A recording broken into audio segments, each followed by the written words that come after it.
Sveiki, noriu parodyti, kaip galima automobilyje ar namie išlaikyti šiltą maistą paprastu būdu.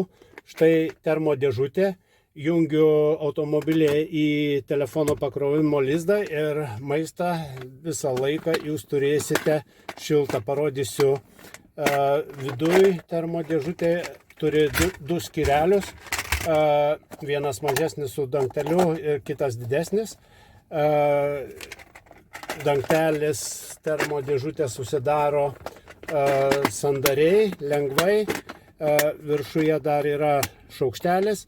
Ir ką dar turi šitą dėžutę, tai yra, turi 220 įtampos laidą, atvykote į biurą, gražiai įsivyniojate laidą, jungiate į tinklą ir turite šiltą maistą. Be to, galima šiltą maistą išlaikyti termodubenyse. Banke termodubenis, čia 1,5 litro talpos, apšiltintos sienelės, nerūdijančio plieno vidus, lengvai pasukimo būdu užsidaro.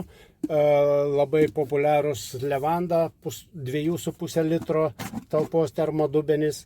Taip pat yra 3,5 litro talpos ir mažesnis 1 litro talpos dubuo.